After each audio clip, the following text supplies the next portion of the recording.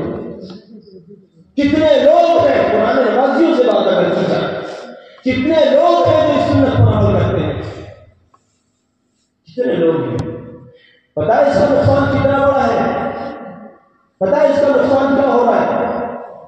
تم جو مسجدوں میں آ کر سنتیں پڑھتے ہو، تم جو مسجدوں میں آ کر وضو کرتے ہو، اس کا ایک بہت بڑا نقصان یہ ہو رہا ہے کہ تمہارے بچے نہ وضو کرنا جانتے ہیں نہ سنتیں پڑھنا جانتے ہیں۔ تمہارے بچے موبائل چلانا کیوں جانتے ہیں؟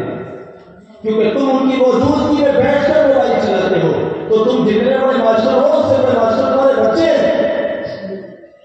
اگر تم نے اپنے بچوں کے سامنے مسواک کی ہوتی، تم نے اپنے بچوں کے سامنے وضو کیا ہوتا، تم نے اپنے بچوں کے درمیان میں بیٹھ کر قرآن کی تلاوت کی ہوتی، تم نے اپنے بچوں کے درمیان میں پڑھے ہوتے سنتیں اور نفل پڑھے ہوتے، تم نے اپنے بچوں کے درمیان میں بیٹھ کر تسبیح اور مراقبے کیے ہوتے، تو خدا کی قسم تمہارے بچے تمہیں دیکھ کر مسلوں پر کھیل رہے ہوتے، اور جب تھوڑے سے سمجھدار ہوتے تو یہ کھیلنے والے بچے تمہارے برابر میں کھڑے ہو تمہارے ساتھ ساتھ وہ سنتیں پڑھ رہے ہوتے، تمہیں دیکھ کر یہ وضو کر رہے ہوتے، تمہیں دیکھ کر یہ مسواک سیکھ رہے ہوتے، تمہیں دیکھ کر یہ تسبیح پڑھ رہے ہوتے۔ تم نے سمجھا؟ مسجد میں گرم پانی کا انتظام کرو، سارا محلہ اٹھ کر مسجد میں آ کر وضو کرے گا، اس کا بھاری نقصان ہے۔ سنتوں کو چھوڑنے والے قوم، میں نے شروع میں سننے کو اس بات کو کہا تھا، سنتوں کو چھوڑنے والے لوگ بلندیوں کے خواب دیکھنا بند کر دیں، ورنہ یہ وہ ملک ہے جس میں تمہاری نشانیوں کو دیکھنے والے دنیا کے اس کونے سے لے کر دنیا کے اس کونے تک جہاں تمہاری نشانیوں کو دیکھنے آتے ہیں، اسی سے لے کر آسٹریلیا تک کے لوگ تمہاری نشانیوں کو دیکھنے آتے ہیں۔ اور آج نہ تمہاری مسجدیں محفوظ ہیں نہ تمہاری درباریں، کیوں؟ تم نے نبی علیہ السلام کی سنتوں سے منہ موڑ لیا، تمہارا کوئی وجود نہیں ہے۔ تمہارے اندر سنتیں تھی تو تمہاری نشانیوں تک کو دیکھ کر تم نے ایسی نشانیاں دی ہیں، ملک اتنی خوبصورت نشانی ہے جو اس ملک کی خوبصورتی ہے۔ اس کے عزیزوں، کوئی چاہے دیکھنے میں کتنی چھوٹی سی سنت ہو، اس سنت کو سینے سے لگاؤ، کوئی سنت نہیں چھوڑنی چاہیے۔ تمہیں لگ رہا ہے میں سنت کی سنت کر رہا ہوں، ہاں اصل میں بات کیا ہے کہ جب کسی خزانے کے باہر آدمی جاتا ہے اور اس میں تالا لگا ہوتا ہے تو اس کو اس کی چابی اس میں ڈالی جاتی ہے، اس میں پینسل اور کاغذ اور ٹوپی نہیں ڈالتے، اس میں چابی ڈالی جاتی ہے۔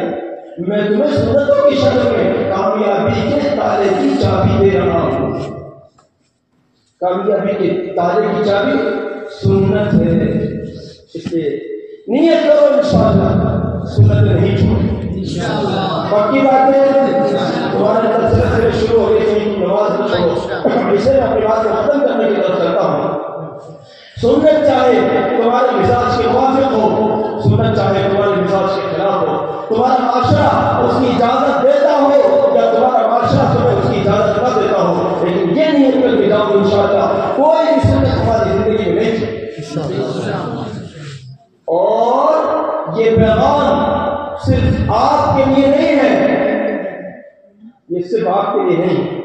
اپنی بیویوں کو، اپنے بچوں کو، اپنے گھر والوں کو، اپنے دوستوں کو، سب کو بتاؤ تاکہ ان کی زندگیاں سج جائیں، سمجھ جائیں، ان کے دلوں میں سکون آ جائے، تاکہ وہ بھی بیچارے کامیاب ہو جائیں، وہ بھی کامیاب ہو جائیں. ان کو ناکامیوں سے بچانا ہے تو ان کو سنتوں کا سبق دینا ہے. سنتوں میں کیا ہے؟ سنتوں کی حلاوت دیکھو. سنتوں میں صحت ہے، سنتوں میں عزت ہے، سنتوں میں حفاظت ہے. کیسا مزہ ہے سنتوں میں؟ آپ کے یہاں آج کوئی اچھی سی چیز بنی ہے، آپ کے پڑوس میں جو بھی رکھتا ہے، مسلمان غیر مسلم نہیں، کوئی بھی رکھتا ہے. یہ مسلمان اور غیر مسلم کی داستان تو وہ لوگ پڑھا کرتے ہیں، ہم نہیں. یہ اس طرح کے جملوں کے لیے ان کو چھوڑ دو. ہم مسلمان ہیں، نبی صلی اللہ علیہ وسلم کے غلام ہیں. ہمارے یہاں سب اللہ کے بنائے ہوئے ہیں. اس کا مذہب وہ جانے، لیکن اس کو بھی اللہ نے بنایا ہے، اس کو بھی محبت دینی پڑے گی. میں کہہ رہا ہوں کہ اگر تمہارے گھر پر کوئی اچھی چیز بنی ہے اور تمہارے پڑوس میں کوئی شخص رہتا ہے، اب اس کا مذہب چاہے جو بھی ہو، چاہے جو بھی ہو، چاہے تھوڑا سا اپنی ایک کٹوری میں رکھ کر اپنے بچے کے ہاتھ میں اس غریب پڑوسی کے گھر میں بھجوا دو. یہ سنت ہے، خوبصورت سنت ہے. یقین جانو جب تم اس عمل کو جاری رکھو گے، تمہارے پڑوسی کی بیوی کبھی بھی تمہارے بچوں سے نہیں لڑے گی، تمہاری بیوی سے نہیں لڑے گی. اس کا پڑوسی، آپ کا پڑوسی کبھی آپ سے نہیں لڑے گا. کیوں؟ یار یہ اچھے پڑوسی ہیں. ان کی نگاہوں میں، ان کے بچوں تک کی نگاہوں میں آپ ایک اچھے پڑوسی ہوں گے. کبھی ان کا کوئی مریض ہو گیا، آپ کے گھر میں کوئی بیمار ہو گیا، ان کے گھر میں کوئی ہے تب بھی اور کوئی نہیں ہے تب بھی ان کے رشتے دار بعد میں آئیں گے. پہلے آپ بحیثیت مسلمان ہونے کے، بحیثیت پڑوسی ہونے کے، آپ کی مدد کے لیے کھڑے ہو جاؤ. مت دیکھو کہ اس کو گزرتا ہے، یہ اسلام ہے. یہ سنت کیا ایسی پہلی سنتوں کو چھوڑ کر بیٹھو گے؟ کیا اس عظیم الشان رسول صلی اللہ علیہ وسلم کی سنتوں کو چھوڑو گے جنہوں نے ہمیں ایسا خوبصورت طریقہ اختیار کیا ہے زندگی گزارنے کے؟ ایسے خوبصورت طریقے سکھائے ہیں.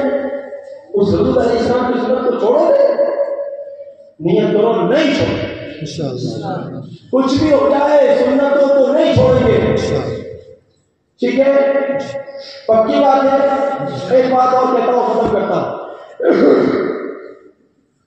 ہمارے دو سبق ہوتے ہیں، ایک سبق سنت کا ہوتا ہے اور ایک سبق ہوتا ہے اس کے علاوہ جو آپ کے کو بہت بڑی بلندی اور بہت بڑی کامیابیوں تک پہنچا دے. وہ سبق کیا ہے؟ جس رسول علیہ السلام کی سنتوں کی ہم دعوت دے رہے ہیں، اس رسول علیہ السلام پر درود و سلام ہے. تمہارا کوئی نہیں ایسا نہیں ہونا چاہیے کہ تم نے رسول صلی اللہ علیہ وسلم پر کثرت سے درود و سلام کرے. کوئی بھی دن ایسا نہیں ہونا چاہیے. ہر دن درود و سلام کرو، ہر دن درود شریف پڑھو. جو بھی درود شریف آپ سے آتا ہے اس کو پڑھو، زیادہ سے زیادہ پڑھو. صبح کو پڑھو، شام کو پڑھو. شام کو فرصت نہیں ہے صبح کو پڑھو. صبح کو فری نہیں ہو شام میں پڑھو. دن میں خالی نہیں ہے رات کو پڑھو. رات کو مصروف ہو دن میں پڑھو. جب بھی ہو، موقع ملے نہ ملے، وقت نکالو اور درود شریف پڑھو. آپ جن کی مشکلوں میں ہو، جن کی مصیبتوں میں ہو، جن کی پریشانیوں میں ہو، اللہ رب العزت نے چاہا یہ پریشانیاں تم سے دور ہو جائیں انشاءاللہ.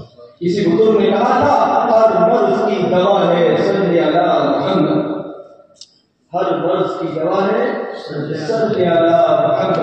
ہمارے دوست ہیں، وہ آپ سے پہلے بیٹی کی تعلیم کو لے کر کوئی بات ہو رہی تھی.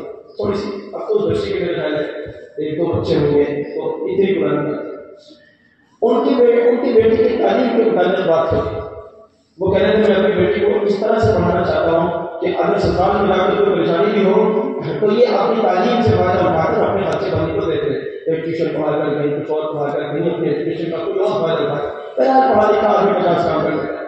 تو اب ہر آدمی تو نہ پڑھاتا ہے نہ پڑھا سکتا ہے، نہ ہر آدمی کے لیے ممکن ہے، نہ ہر آدمی کا مزاج ہے. میں آپ کو ایسی چیز بتاتا ہوں، اگر آپ یہ چاہتے ہیں، ہماری بہنیں بھی سن رہی ہیں، بھی سن رہے ہیں، اگر آپ یہ چاہتے ہیں ہماری بیٹیاں یا آپ خواتین خود اپنی سسرالوں میں موج مستی کی زندگی گزاریں، مستی کی زندگی گزاریں اور مصیبتوں سے محفوظ رہیں اللہ کے فضل سے، اگر آپ ایسا چاہتے ہیں تو ان بچیوں کو درود شریف کی سوغات دے دو. حضرت مولانا محفوظ الرحمان صاحب بیٹھے ہوئے ہیں، آپ کے علاقے کے موقر عالم ہیں، ان کی موجودگی میں علماء کے سامنے یہ بات عرض کر رہا ہوں. یہ زیادہ جانتے ہیں میں تو طالب علم ہوں، بڑی ذمہ داری سے کہہ رہا ہوں.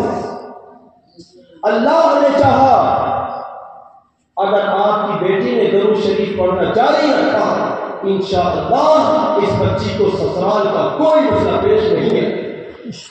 بڑا عجیب طور پر کر رہا ہوں، بڑا خوبصورت طور پر قدردانوں کے لیے. یہ ہماری مائیں سننے ذرا، اگر آپ کی بیٹی پریشان ہے سسرال میں، یا خدا نخواستہ آپ خود پریشان ہے اپنے سسرال میں، یا آپ کا کوئی پڑوسی پریشان کرتا ہے، یا آپ کو کوئی بیماری نے گھیر رکھا ہے، آپ کو مقروضیت نے گھیر رکھا ہے، آپ کا کاروبار نہیں چلتا ہے، آپ کی اولاد آپ کی نہیں سنتی ہے، آپ کے ماں باپ بیمار رہتے ہیں، آپ کی بیوی بیمار رہتی ہے، کوئی اور مسئلہ ہے، اور تو اور جو بھی آپ کو سمجھ میں آئے، میں نے تو 4 سے باتیں بتا دی، سینکڑوں ہزاروں مسئلوں میں سے جو بھی آپ کو بات پریشان کرتی ہے جو چیز، اس کے لیے ایک ہی حل کرو اور مرض کی دوا ہے صلی اللہ محمد. آپ دیکھو گے انشاءاللہ دیکھتے ہی دیکھتے اللہ نے چاہا آپ کی وہ بڑی سے بڑی مصیبت ایسے کافور ہو جائے گی کہ جیسے کبھی تھی ہی نہیں. اس کی میں 1000 مثالیں آپ کو سنا سکتا ہوں. اس پر ہماری ایک PDF بھی آئی ہے، اس میں پوری دنیا کے وہ لوگوں کے مشاہدات ہم نے ذکر کیے ہیں جن لوگوں نے درود شریف پڑھا ان کو کیا کیا کچھ ملا. اب اس کا کوئی ذکر نہیں ہو سکتا، اس وقت کوئی تفصیلی عنوان ہو گیا، مستقل عنوان ہے، اس کو پوری رات میں ذکر کروں گا کیونکہ دراصل ہم درود شریف کے مبلغ ہیں، ہم سنت اور درود کے مبلغ ہیں. لوگ ہمیں اسی عنوان پر جانتے ہیں اور ساری دنیا میں الحمدللہ ہمیں لوگ سنت اور درود شریف کے عنوان کو سنتے بھی ہیں اور فائدہ بھی اٹھاتے ہیں. ہم چاہتے ہیں کہ آپ اللہ کے فضل سے ان دونوں اسباب کو مضبوطی سے کام کر اور اپنے دامن میں کیا لگا کر یہاں سے لے جاؤ. ایک تو یہ کہ کبھی سنت نہیں چھوڑیں گے انشاءاللہ، اس سے یہ کہ کچھ بھی ہو جائے درود شریف پڑھنا نہیں چھوڑیں. اگر آپ کو کوئی بہت لمبا سیدھا درود پڑھنے میں دشواری ہوتی ہے، صلی اللہ علیہ وسلم تو پڑھ سکتے ہو؟ نہیں پڑھ سکتے؟ پڑھ سکتے ہو؟ آج شریعت رہی، یہاں سے گھر تک جاؤ گے صلی اللہ علیہ وسلم، صلی اللہ علیہ وسلم، صلی اللہ علیہ وسلم. گھر سے واپس آؤ گے مسجد تک صلی اللہ علیہ وسلم. دکان تک جاؤ گے صلی اللہ علیہ وسلم. گھر واپس آؤ گے صلی اللہ علیہ وسلم. گاڑی ڈرائیو کرو گے صلی اللہ علیہ وسلم. میت میں جاؤ گے صلی اللہ علیہ وسلم. دعوت میں جاؤ گے صلی اللہ علیہ وسلم. دوست کے پاس جاؤ گے صلی اللہ علیہ وسلم. مولانا کے پاس دین سیکھنے جاؤ گے صلی اللہ علیہ وسلم. کو اپنا ورد زبان رکھو گے انشاءاللہ. ایسا وظیفہ دیا ہے میں نے آپ کو، اللہ نے چاہا تم نے کر لیا. خدا کی قسم تمہاری نسلیں بھی میری قبر بنا کر واقعہ پڑھ کر کہیں گی اور دیوانے تو خود جیسا بھی تھا وہ ہمیں بڑا اچھا سبق دے کر گیا تھا. بہت توفیق دی اللہ.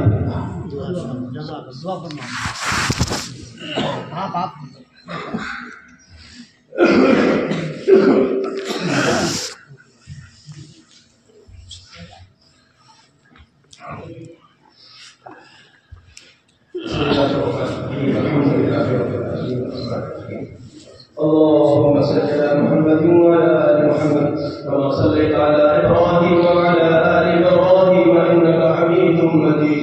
اللهم بارك على محمد وعلى آل محمد كما باركت على إبراهيم وعلى آل إبراهيم إنك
پہچان اے اللہ تیرا تیرے رسول علیہ السلام کا قرب بن جائے صلی اللہ علیہ وسلم. ہمارے دلوں کو تیری تیرے رسول علیہ السلام کی محبتوں سے آباد فرما دے. اے اللہ نور والی فتح اللہ سے اے اللہ ہمارے قلوب کو مزین کر دے. اے اللہ دنیا والوں کی محبت اور دنیا والوں کا تعصب اے اللہ ہمارے دلوں کو ختم کر دے. یا اللہ اپنی مہربانیاں ہمارے لیے شامل حال فرما دے. یا اللہ اپنی مہربانیاں شامل حال فرما دے. امت کے حال فتح فرما دے.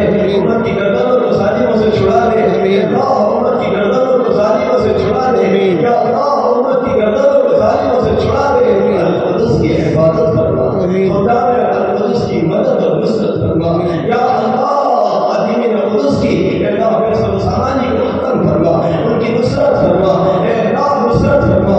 یا اللہ نصرت فرما. دستگیری فرما. فتح و نصرت عطا فرما. اے اللہ ہمیں تحفظ عطا فرما. ساری امت مسلمان کو تحفظ عطا فرما. ہمارے مدارس کو ہماری مساجد کو ہمارے خانقاہوں کو ہمارے مقابر کو اے اللہ اپنے فضل سے کامل اور دائمی تک عطا فرما. اے اللہ ان فتنوں کو ختم کر دے. یا اللہ ان فتنوں کو ختم کر دے. یا اللہ ان فتنوں کو ختم کر دے.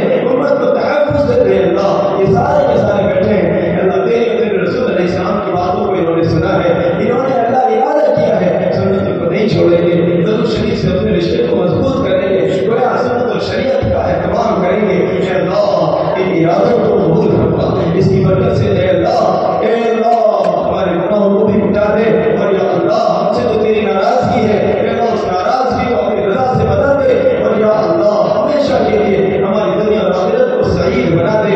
یہاں جتنے بھی لوگ بیٹھے ہیں ان کی جو بھی حاجتیں اور خواہشیں ہیں اے اللہ تمام جائز حاجات کو پورا فرما. بیماروں کو شفا عطا فرما. مقبوضین کو خلاصی عطا فرما.